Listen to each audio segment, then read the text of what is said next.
What's going on, everybody? It's the Franz. We're back again for another episode of the Raw Review. It is January 8th, 2017, Monday night. We just had ourselves a episode of Raw with only a couple talking points, really. Woken Matt Hardy makes his in-ring debut with new music, which was great. Him and Bray Wyatt had a stare down and a laugh off after this match, which I'm guess Vince McMahon's in love with Matt Hardy's laugh. It's not the character, it's the laugh that Vince McMahon loves because everything, every time, every promo, every segment he's in has broken Matt Hardy. He has to laugh. I don't, and from the few segments and stuff that I saw in Impact Wrestling as Broken Matt Hardy, he didn't laugh this much. He laughs all the time, and it's just like, eh. What's so big about the deal about the laugh? I want to see this guy wrestle, which he did tonight, wrestling Kurt Hawkins, which, you know how that goes. Cruiserweight Championship on the line as well, and The Miz returned, and he issued a challenge for his rematch for the Intercontinental title, which will happen in 2 weeks' time. As well as we got another match for which is probably going to be the last match added to the Royal Rumble. We have 2 Rumble matches. We have we have the Universal title, the WWE Championship, the U.S. Championship, and now the Raw Tag Team Championships are going to be on the line. I believe that's going to be enough matches. The Cruiserweight title will probably be on the kickoff show, which wouldn't surprise me whatsoever. Not much else happened on this show. I mean, we did have Balor Club in a tag team match against 2/3 of the Shield and Jason Jordan for the main event. Brock Lesnar did come. We did have Brock Lesnar back again, responding to what happened last week, and we did have what should have been a holy wow moment or oh my god moment, but it was just turned out, it just came off lame to me and forced and didn't feel like it was good at all. Braun Strowman showing off his strength, which he's done almost in every feud that he's been in, but in the end, it just didn't feel special. It just felt like, we've seen enough of it. Jason Jordan's cocky character, they went from having him being a whiny babyface who's going to turn into a whiny heel to a cocky babyface that's probably going to cost his tag team titles if Dean Ambrose isn't ready for just because he's overzealous and so full of himself. It's going to work in one way or another for him, which is always a good thing. Like, I was sitting here literally for the first hour of tonight's show and just like, ugh. Yes, we had Woken Matt Hardy in the first hour. That was the only part of the first hour that was good. The women's division continues to deteriorate left and right. There is nothing even exciting about it. Even Asuka, which is undefeated, and this legitimate badass just doesn't feel special. And it's like, it's just, everything's gone. It is a new year. You figure something new would be happening to help bring up WWE running it Raw and give us at least something good going into the Rumble. And so far, nothing really that special. We have a triple threat match for the Universal Championship, which I don't know why it's a triple threat match to this day still. We have not much else happened.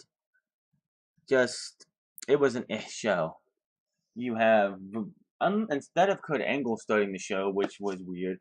But before we get to the show, and I'd say WWE's got a lot of work for them to actually think or even come close to matching what New Japan just did for Wrestle Kingdom 4 days ago, and that's a lot, saying a lot. I mean, thank you guys for to all of those who actually went and saw that video. That many of you I did. I talked about the Cody Rhodes Kota Ibushi match, the Fatal 4-Way match, which was my opinion the match of the night. Even though I didn't watch most of the other matches and the Jericho Omega match, I did go down through most of the review results for the rest of the show. Thank you guys for watching that. Also, make sure to check out the news, rumors, and predictions, which I'm trying to think of a new show, like a new name for that. But for now, it's news, rumors, and predictions. And we talked about Vince McMahon's thoughts on today's product, Enzo's illness, and how what happened with him. We went over Brian Pillman's son making his wrestling debut and how he needs to cool it on being known as Brian Pillman's son and try and find his own path. Right now, that guy looks like he's trying to mooch off his dad's legacy and name instead of finding his own path like Cody Rhodes is doing in New Japan and Ring of Honor. He is a Rhodes, but he's also being his own guy. We will be back there. We will be here for SmackDown NXT this week. We'll be here on Saturday again for another run with with a big breaking news story today that was going to see a WWE champion take on a New Japan champion. That match should be something I would want to see, and hopefully there's a way we can see it when it happens. I think it's supposed to be happening later this month, and that would be the first time that a New Japan and WWE champion will actually face each other since Hulk Hogan and Great Muta did back in the 80s, I believe. But that is all coming this weekend. SmackDown as well, and NXT. Make sure to follow me on Twitter at The Front and hit that subscribe button down below. Turn on that bell for all notifications. Leave your comments below. Like or dislike this video, whichever you want to do. And find me on twitch.tv/TheFront08. But without further ado, let's get into this show that we had.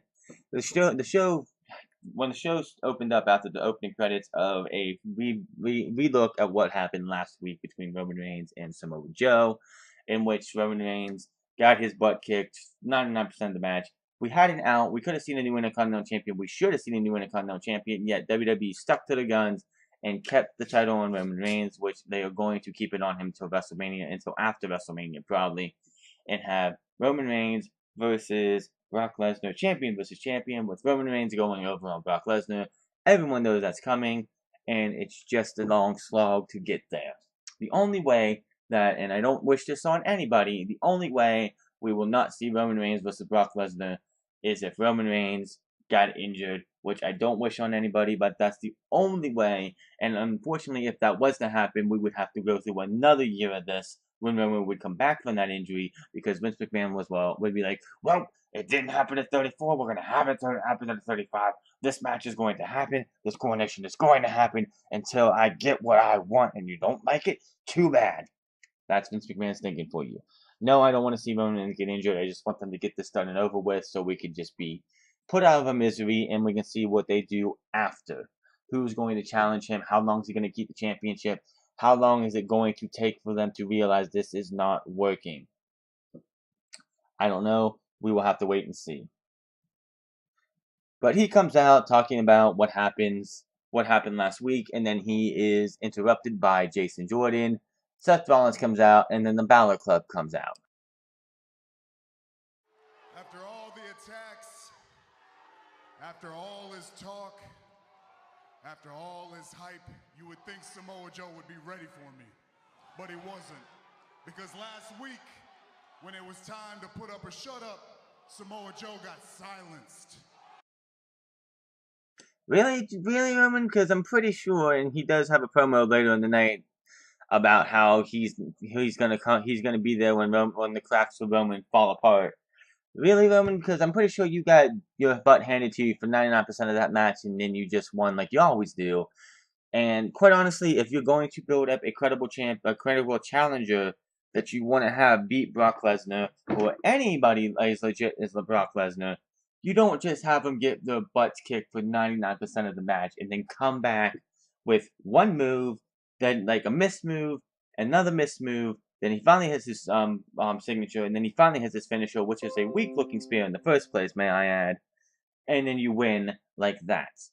It's just, it doesn't work, and I don't know why they continue to do it. It's not going to work in the end, and people see through it, even though he's getting the reactions they want right now. When we get to Philadelphia, and we get to Elimination Chamber, and we get to Rumble, I guarantee you it's not going to work.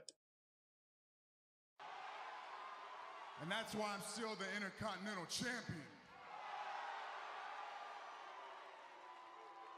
And it's not that I'm better than Joe in this ring. It's because I was fighting with a purpose.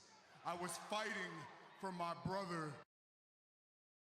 At least he admits that that he wasn't the better man last week. That Joe is actually a better worker or wrestler in the ring than Roman Reigns. I still wish they would take the title off of Roman. Give it to Joe. Joe has worked his tail off over the last year. We're coming up with the 1-year anniversary of Samoa Joe's debut on the main roster, by the way, which is pretty nice. But the guy should have been champion at least of something in the last year. Why they didn't give him something is beyond me. Dean Ambrose.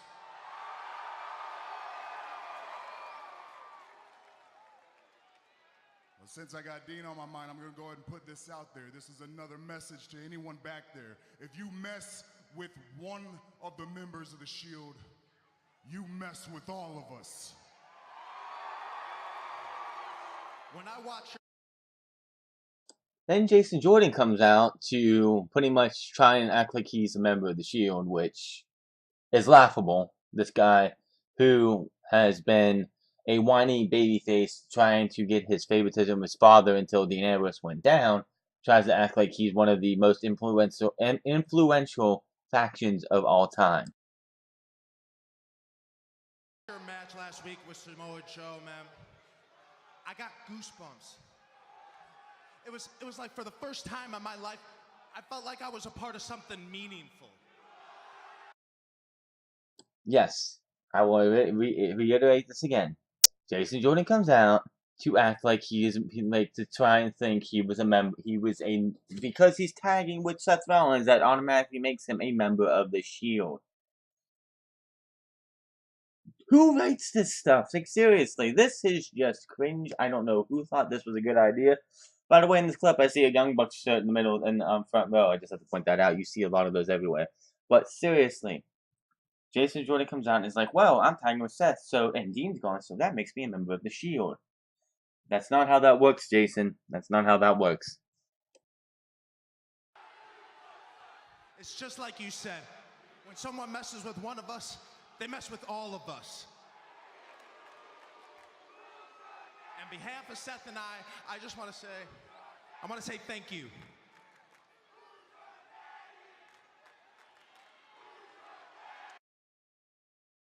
Jason puts his fist out, trying to get the Shield fist bump from Roman Reigns. Roman Reigns is having absolutely nothing about this. And then, of course, in a second, Seth Rollins will come out to try and get Jason Jordan to see that, look, dude, you're not one of us. You're just my tag team partner. You're not a Shield member.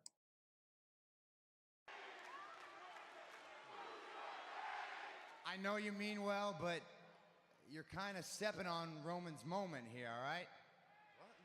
This is everyone's moment. I mean, we all had legitimate issues with Samoa Joe, and Roman took care of it. Just like we took care of the bar in the very first night that we teamed together. And now, we're all champions, and we run this show. Hold on, man. All right, look, man. Enough with this we stuff. You're a team with Seth, and me, I'm the guy. And we're all champions. I mean, who's better than us? We'll take on 3 guys, 4 guys, 5 guys, 2 teams, 4 teams. I mean, we're not quite the Shield, but you have to admit, we're pretty good. We might be the most dominant 3-man group in all WWE. Jason, I know you're excited to be out here a part of something big, but do you really think that you're a part of the most dominant 3-man group in all of WWE? Yeah. Jason, I've been running with Gallows and Anderson for 10 years before you knew that Kurt Angle was your dad. Sick burn by Balor. That is your sick burn for the week.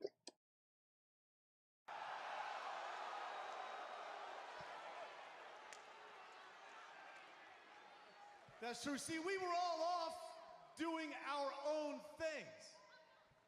But see, eventually we knew that the 3 of us would come together and take this place over. And that day was last Monday on Raw. So just like you, Jason, we're excited. Because 2018 is the year of Balor Club. Yeah, for sure.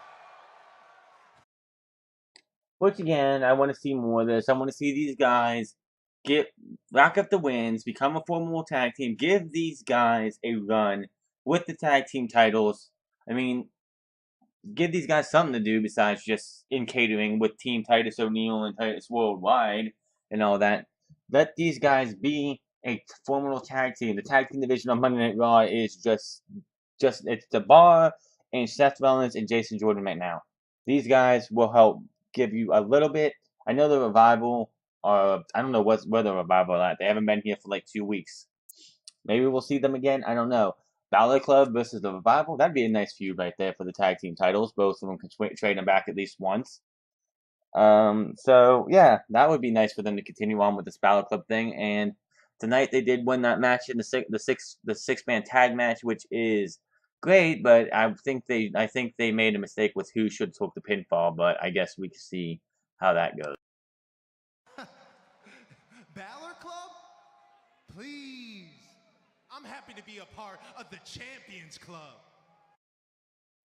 Worst faction name ever besides Absolution and Riot Squad. But worst name in 2018 already, and we're just getting started on this year. If this is the type of booking we're going to get in January of 2018, I hate to see how the rest of the year is going to go.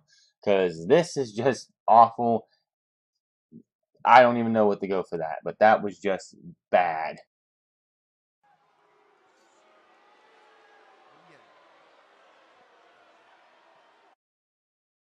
Seth and Roman are not impressed, and neither is Balor Club. Champions Club? Champions Club? Is that some cute new version of the Shield?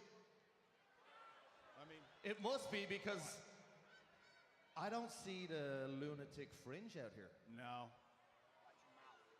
I see the architect. Yeah, I see the big dog. there he is.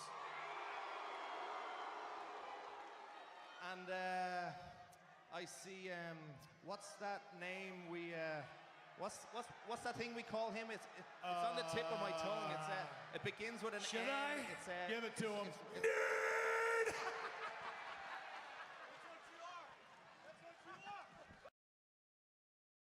So Jason slashed Gallows, and they had to be pulled apart. Roman and Seth got to pull Jason off, and Roman gets in Jason's face. Not happy whatsoever. Kurt Angle, of course, comes out and makes the match between those two teams for later in the night, which is going to be the main event. Then we had the women's match, Absolution members Sonya Deville and Mandy Rose, because Paige has been still recovering from that injury she suffered. Great to see that she didn't have too bad of an injury. She is out there for this match. Versus Sasha Banks and Bayley with Mickie James on the outside. So I really didn't care for this match. I was nodding off because I've had a long day working on a bunch of things for my channels, my Twitch stream, this stuff, and everything else. But I did see that the Banks statement match ends when Sasha Banks blocks something Mandy Rose was going to do into a Banks statement, and Sasha Banks gets the win with the tap out. Don't really care. Then we had Goldust in the back with Cedric Alexander for tonight's match against Enzo. He pulled out his Burgess Meredith he channels Burgess Meredith to inspire Cedric Alexander.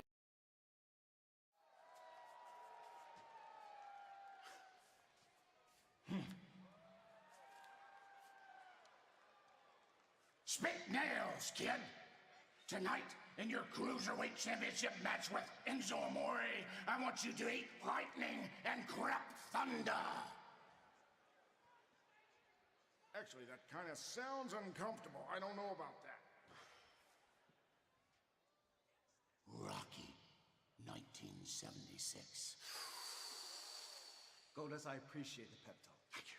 I don't need it, man. What? I've been dreaming of an opportunity like this since I was 5. To be a WWE superstar. To be a champion in WWE. Yes. Along the way, people laughed at me, Hey, I know what that feels like. but I also didn't let those people stand in my way. That's right, man. I'm this close to making this crazy dream a reality. I can see that dream. I can see it, Cedric. But you know what? There's one thing standing in the way between you and your dreams. It's not Enzo Amore. No. It's not the Zoo Train. Mm-mm. It's you, Cedric. You are in control, not them. You're right, Goldie. I am in control. Yeah. Now go out there and show them. Show them. Goldust, you. Yeah, I'm gonna be okay. It's my voice. But you know who's not gonna be okay? Enzo Amore. You got this, man. It is about you. It is all you, Cedric. So I figured that we got last week we're gonna have Goldust be like a 1 week thing or something, you know, but apparently not. Apparently not. Because they're continuing that on, so I don't know what's going on with that. Then we had Woken Matt Hardy versus Curtis Hawkins. I don't know if they have his new music, so I can get an excerpt. Yes, they do. Hold on.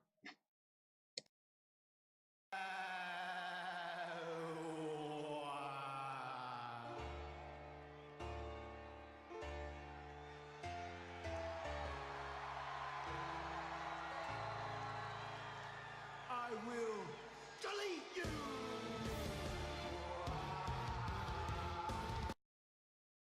Playing that just a little bit. I don't want to get a copyright claim, but he comes out and that is some beautiful music. I like that they did that. They do need to change his entrance thing because it still says Hardy Boys on the top and has the Hardy Boys logo down below.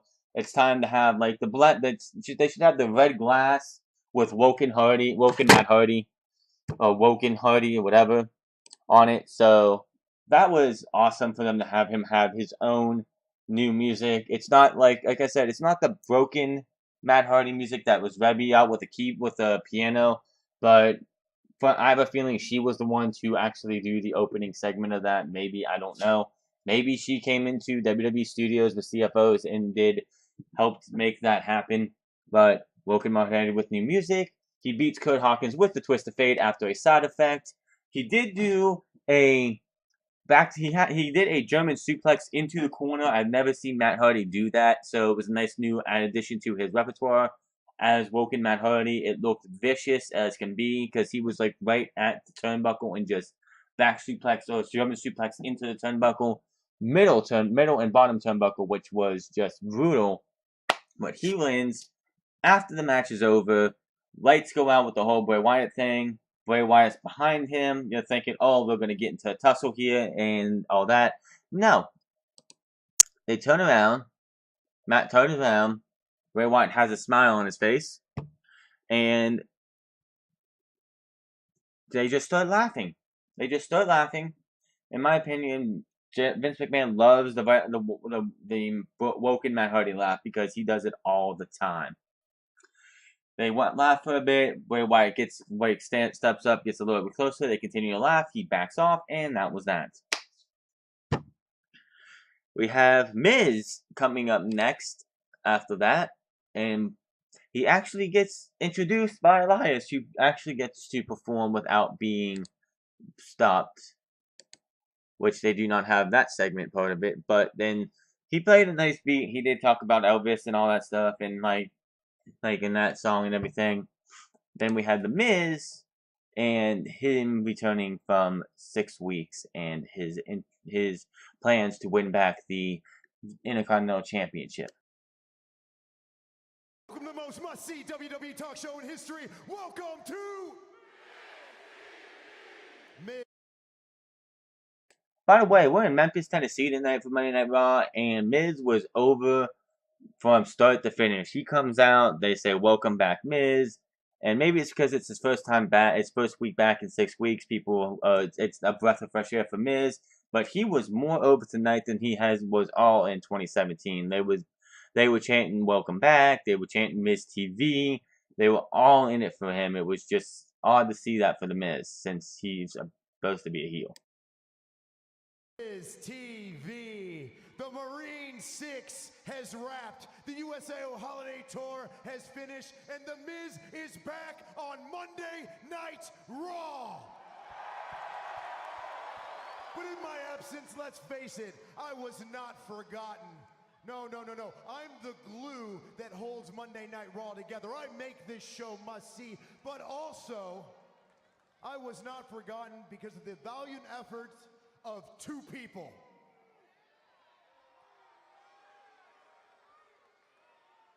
Ladies and gentlemen, please welcome my guests at this time, Bo Dallas, Curtis Axel, the Miz Taraj.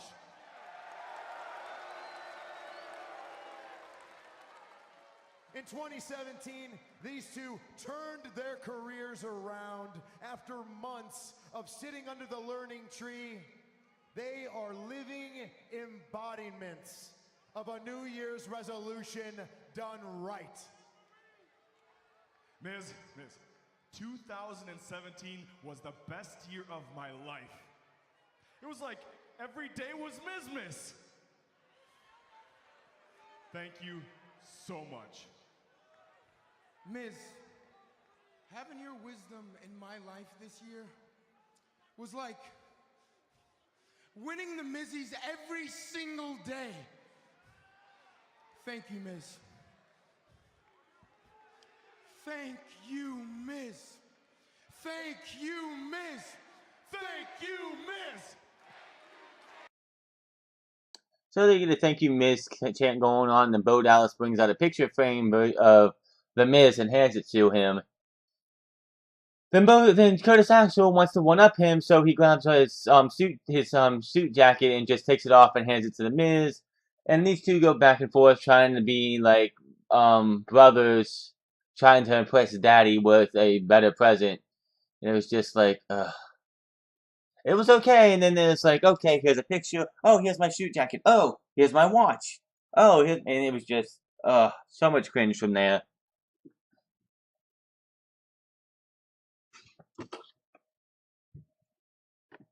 They start shoving each other.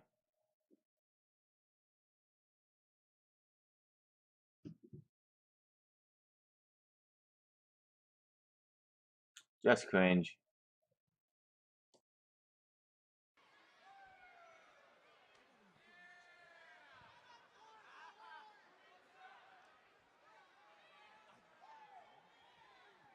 "2017 was an incredible year for me, but trust me, I have a lot more planned.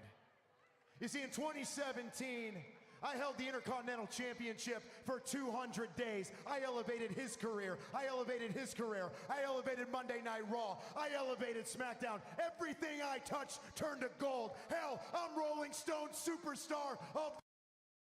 Everything you touch turned to gold. I doubt that. I mean, the Intercontinental title felt like a paperweight. The only title that felt worse than the Intercontinental title in all of 2017 was the WWE Championship for most of it, and that's because of who held the title. So yeah, I don't see how everything you touch turned to gold. But think what you want, Miz. Think what you want. the year. I allowed Roman Reigns to borrow my Intercontinental Championship. Because when I went on to film a movie, I wanted the Intercontinental Championship to be represented week after week after week. I wanted the Intercontinental Championship to be bigger than me in my absence. But as we all can clearly see, the title doesn't make the champion makes the title, and Daddy's home. In 2018, I will celebrate the birth of my daughter. In 2018, I will become the longest reigning, single greatest Intercontinental Champion of all time. I will be the one and only person they think of with that title. So Roman Reigns, I hope you enjoyed your time in the spotlight that I allowed you to have. But understand, it's all coming to an end. I am back, and I am coming for my Intercontinental Championship. And you can believe that. So Miz wants his rematch clause, which of course he's entitled to because that's how all of them are. Let me see here. Oh yeah, that's right. Then we had Enzo versus Cedric Alexander for the Cruiserweight Championship, which for a lot of this match we saw Nia Jax in the back watching the match, just watching the match. She just like they kept on panning back that his love interest, because they're not officially a couple unless I missed something somewhere. It was on 205 Live, which honestly I didn't care about 205 Live, but um Enzo, pretty much what happened toward the end, the match ended for Enzo and Cedric. Halfway through the match, Enzo got hit with a back elbow. They kept saying this kick that Cedric Alexander hit Enzo with, where he hit him on the left side of his head, cut his right side of his head open, which made no sense to me. It was the elbow before that. It just didn't start going until then.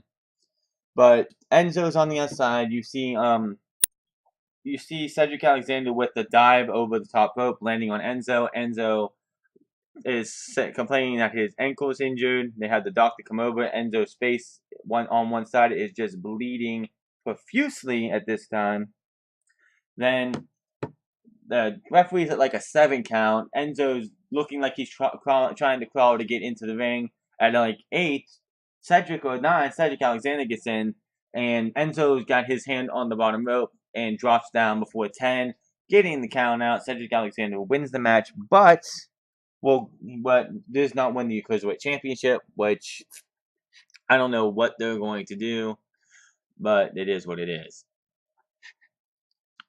In the back, we see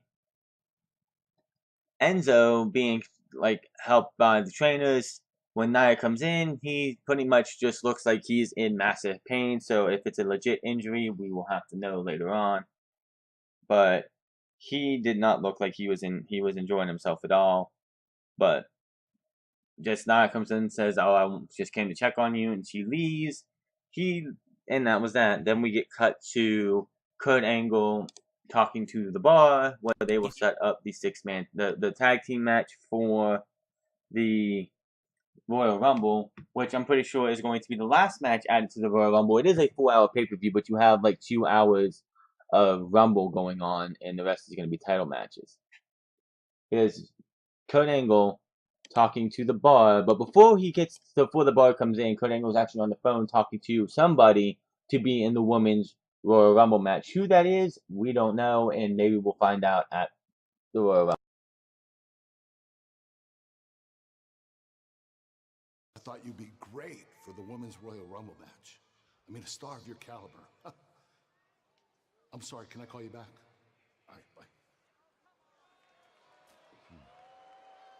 So what's the deal, Kurt, huh? Last week you promised us a contractually obligated rematch for the WWE Raw Tag Team Championships.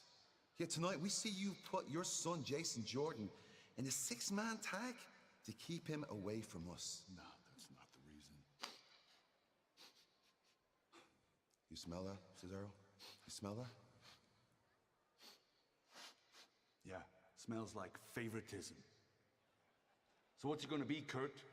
Are we gonna get a rematch or not? Well, what I smell is opportunity. You will have the opportunity to reclaim the tag team titles in your rematch at the Royal Rumble pay-per-view. All right. Well, why didn't you just say that? That's great news! Oh, you know. But what about tonight? I mean, we are here in our Monday's finest with no one to pummel. I mean, it can get pretty boring around here, but that's what I need to do. I'll tell you what, head to the ring right now. I'll find you some competition. Good. We'll show you once again that we don't just set the bar. We are the bar. Which was Titus Worldwide and Apollo Crews. But before we got to that match, right after that, Miz walks in to lay down his challenge for his Intercontinental title rematch and when he's going to. It's been a long time. I know. Welcome back, Miz. What can I do for you? I'll tell you what you can do for me. Do you have any idea who you're talking to? Do you understand that when I was hosting Ms. TV, that the network executives of USA were hanging on every single word I was saying, waiting for me to mention my new unscripted series? Oh yeah. Not only am I gonna star in that unscripted series. Is anybody gonna watch that show? Because I really not, and I don't really care to. So, who really wants to see an unscripted series? I guess it's gonna be on the USA Network. I thought this was gonna be one of those like Total Bellas on the E Network. But either way, I honestly don't care.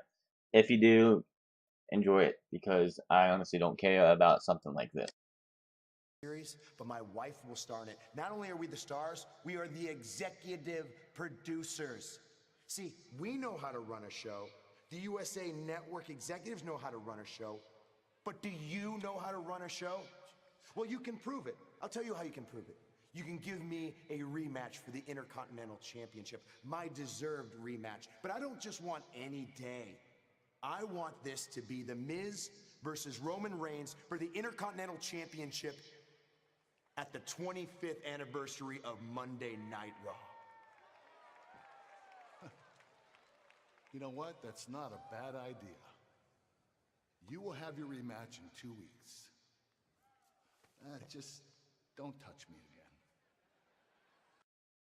So yes, in 2 weeks we have that match going on.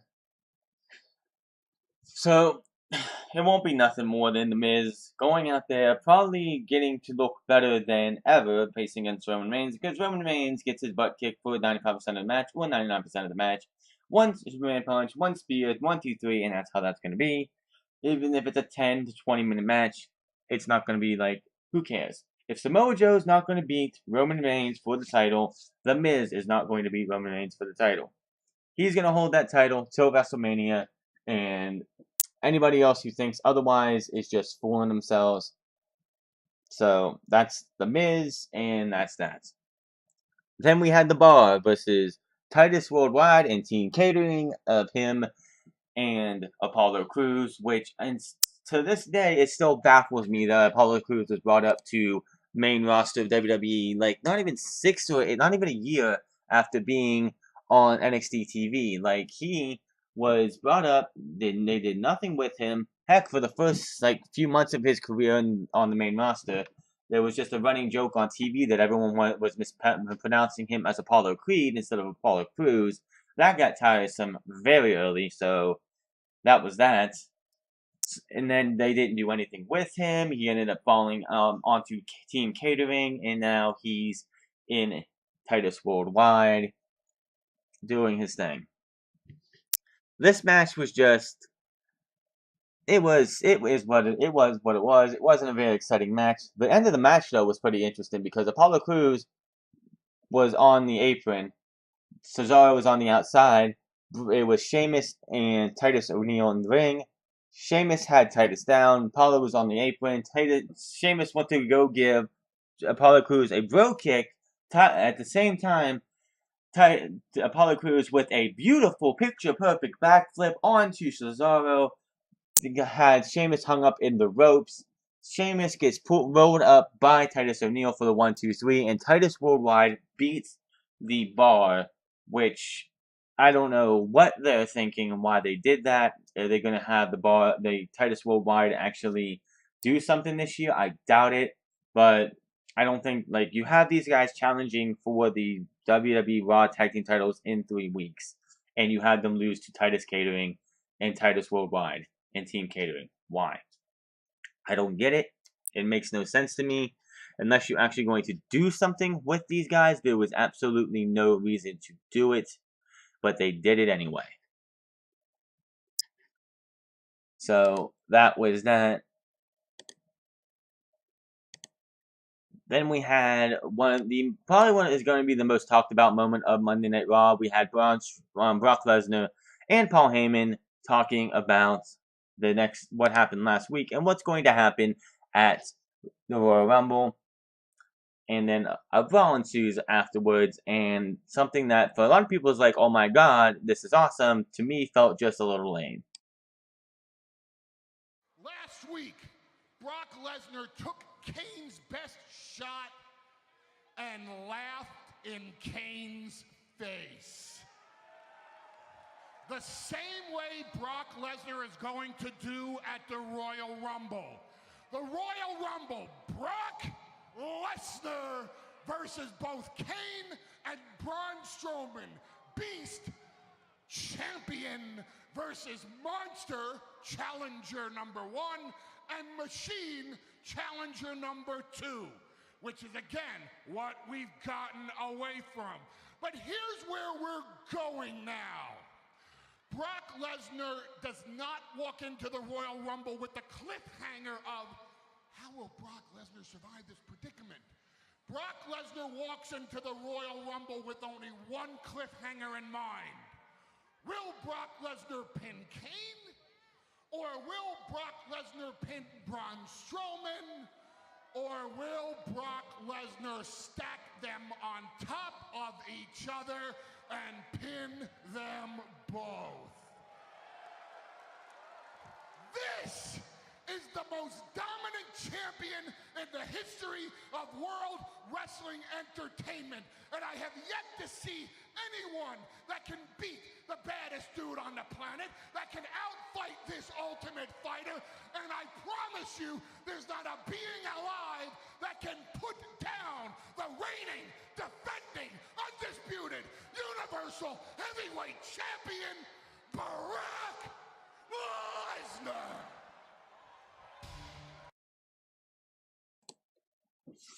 Typical promo by Heyman. Brock Lesnar's up on the ramp, turns to the crowd. This was when you're like, oh, something's gonna happen. He turns to the crowd just to, gloat, and then all of a sudden Kane, from behind, starts to take it to Brock Lesnar.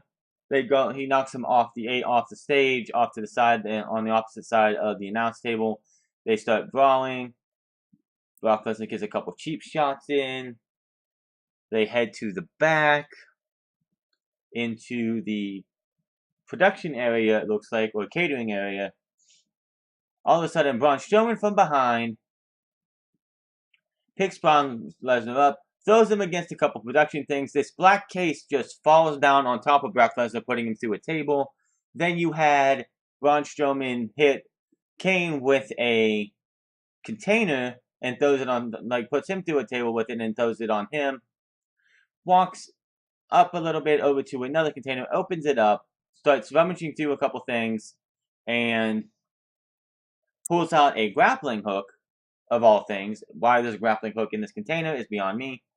Looks back and sees this steel structure, this steel structure, throws the grappling hook up, and backs up enough, and with all the strength in his might, starts pulling and pulling and pulling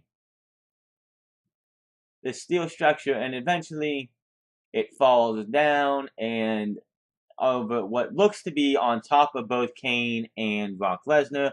But in reality, when they show the camera cuts to them, the steel structure never even touched either one of them.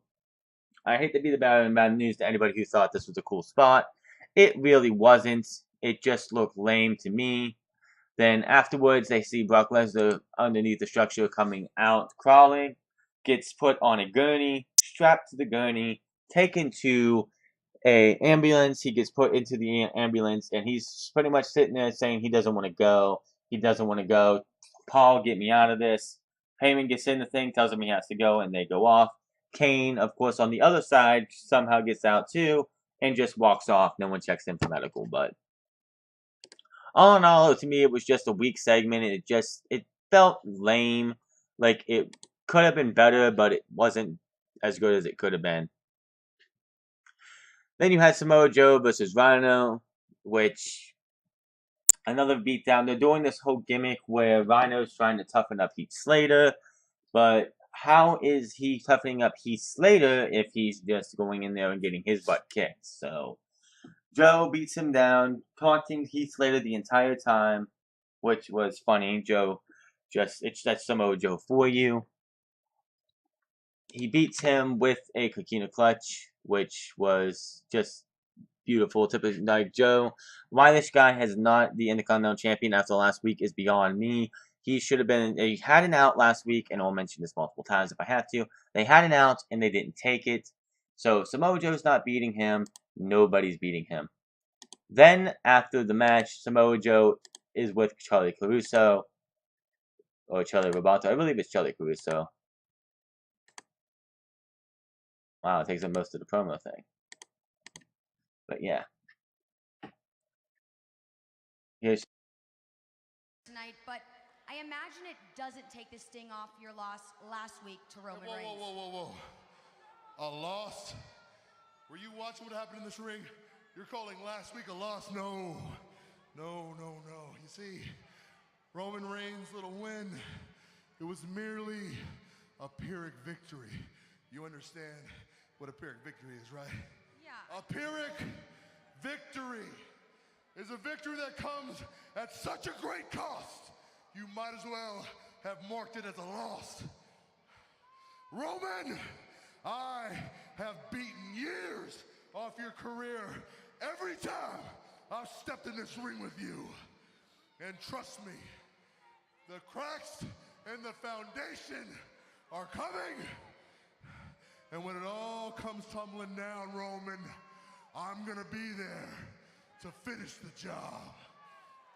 But until that time, I shall pursue more worthy things. And tonight, I announce my entrance and participation in the Royal Rumble match. Wow. Well, another question. How do you think you're going to match up against the 29 other superstars and legends such as Randy Orton, Shinsuke Nakamura, John Cena, Finn Balor? Whoa. What'd you say? John Cena? When it comes to my career, John Cena is a name that I will never forget. And in the Royal Rumble, he will be the first man I eliminate. now, as you can see, that struck a chord with him. To people who do not know why that struck a chord with Samoa Joe. Back when Samoa Joe first got started in his career, one of his first rivalries in a federation, in a indie promotion that was affiliated with WWE at the time, was against John Cena.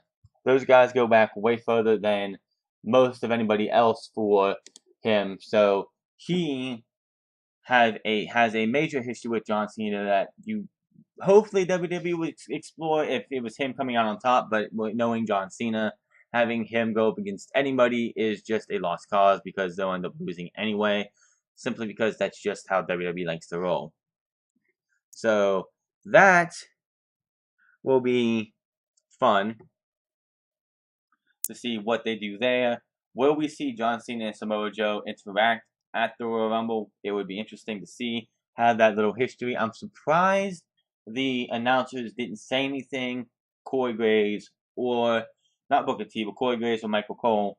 But yes, to anybody who doesn't know, why is John Cena a big deal to Samoa Joe? Why would he want to eliminate him first? Not because, oh, it's John Cena, he's the big dog, he's the big cheese of WWE, and it would be make a big name for himself. It's simply because those two have a history predating WWE for both of them. John Cena and him both got pretty much started in the same Fed, and John Cena and them will clash hopefully at the Royal Rumble, but we will see. Then we had in the back, which they don't have the clip for it, but that's fine. Nia Jax is seen walking. Alexa Bliss comes up, tells her, ask how Enzo is. Nia says he's fine, like you care. She says, Alexa Bliss is like, I do, I care about you. I think Enzo's holding you back. Nia's like, he doesn't hold me back. He actually inspires me. I want to be a champion like him one day. And so I'm entering the 30-woman Royal Rumble. Alexa Bliss is like, fine, that's great. Then you should be the winner. And talks about how everyone's real favorite is Asuka, which if Asuka is going to the Rumble, then yes, she should be the winner just to keep her undefeated streak, because it'd be a shame to have her technically have a loss on her record and it be the Royal Rumble. That would just be just dumb. She tells Nia Jax that pretty much says that Asuka said something derogatory about Nia Jax in the back and tells her, whispers it to her, and Nia Jax just she said that, and Nia Jax is like, do you speak Japanese? She's like, no, well, Asuka doesn't speak English, and walks off, which is total false because everyone knows it might be broken, it might not be the best, but she does speak English, but it is what it is. We do have, Asuka was supposed to have a match when we came back from break. Her music hit, she came out, she's on the top rope, with her mask. All of a sudden, Nia Jax comes out from somewhere, hits her with an electric chair, then runs off the ropes and hits her with a diving flip bomb, senton bomb type maneuver, and leaves her laying and walks out. Then that led to what's going to happen next week, which is Nia Jax versus Asuka, which will probably build to something else. We will hopefully see, in my opinion, if they want to do this right, have Asuka on the Raw 25 beat Alexa Bliss for the women's title to take the pressure off of the guys and gals booking this match. Because if people are going in to see the Raw women's the women's Rumble match, which I am not, but I'll have to sit there and watch it anyway to critique it and then tell people I told you so when I know it's going to be a total dumpster fire. But until then, they need to take Asuka out of the match by having her beat Alexa Bliss after going through Nia Jax next week. Have her beat Alexa Bliss at Raw 25, and then you won't have the it's got to be Asuka or you're making a mistake. You'll actually be able to make it a little bit more unpredictable. And quite honestly, until you have Asuka lose a match, she should not be in a Rumble match, period. Then we had the Balor Club versus as Jason Jordan liked to call them, the Champions Club. Match was a pretty good match. Mostly Gallows and Anderson trading blows with Seth Rollins and Roman Reigns. Jason Jordan never tagged into this match. Put that out there right now. Never tagged into this match. The Balor Club looked good from the start until Seth Rollins dodged Carl Anderson or the Gallows, whichever one it was, tagged in Roman Reigns, and then Roman Reigns made Gallows, Anderson, and Balor look like chumps. Went to a break, we came back, and Balor was in charge of Seth Rollins again, which they didn't show you how. That's fine. They had the second commercial break came where Jason Jordan was on the outside of the ring. You had drive-by by Roman Reigns. It was the first one, whichever. You had Roman Reigns with the drive-by to Carl Anderson and Luke Gallows. You had Seth Rollins take out Finn Balor. They both come in the ring, and Jason Jordan sitting there celebrating, acting like he actually did something, like he accomplished something, even though he didn't. Roman Reigns was not happy at all with him at all during this match. Towards the end of the match, Rollins tagged in with a blockbuster suicide dive and then a sling blade, all in one quick fluid motion. When Seth Rollins is on, he is on on fire. What a sequence of events! Suplex roll into a Falcon Arrow, which is always a beautiful spot of his. Love that about Seth Rollins. He's just good like that. Double A spine buster by Carl Anderson later on in the match for a 2 count. Jason Jordan gets knocked off the ring apron. Seth Rollins is trying to tag in Roman Reigns. Jason Jordan comes into the ring to pretty much argue with I believe it was Carl Anderson or the Balor Club. Seth Rollins tags in Roman, but the ref didn't see it. Ref ends up arguing with Roman Reigns. Roman and Jason end up arguing. Match ends when Roman gets drug outside, and he takes out Gallows and Anderson. Jason Jordan is helping up Seth Rollins to try and help him get his head together. Seth sees Finn Balor coming, pushes Jason out of the way, eats the double kick into the turnbuckle, eats the coup de grace, and 1, 2, 3. Seth Rollins takes the pinfall because of Jason Jordan's distractions and mess ups. Balor Club wins. Jason Jordan pretty much gets blamed for the entire loss, which it was his fault. Roman Reigns is not a happy camper. Jason gets out of the ring to check on Seth, who's off in the corner. All of a sudden, post-match, The Miz Taraj come out, take out Seth Rollins and Jason Jordan, and focus their attention on Roman Reigns for his match in 2 weeks. Beat him down, hit the Skull Crusher finale. They go to leave, you hear the crowd start chanting one more time. They come in, and instead of hitting another Skull Crushing finale, they hit the triple powerbomb as the show goes off the air, and that was Monday Night Raw. Again, if you didn't see everything, if you didn't see it, you didn't miss much. Monday Night Raw was Woken Matt Hardy, Balor Club looking stronger than ever. Hopefully they keep it on. When Finn Balor in the club was coming into the arena, they showed a couple flashback pictures from back when they were in Japan. They want to reference it so much, but yet they won't say the name Bullet Club. Yet Vince McMahon's okay with Kenny Omega versus Chris Jericho. He's gonna let him go do that. Just mention the Bullet Club. You don't have to be that stingy about it. It's like, they are making so much more money than any other faction in the indies. So why wouldn't you want to be able to sit there and support that?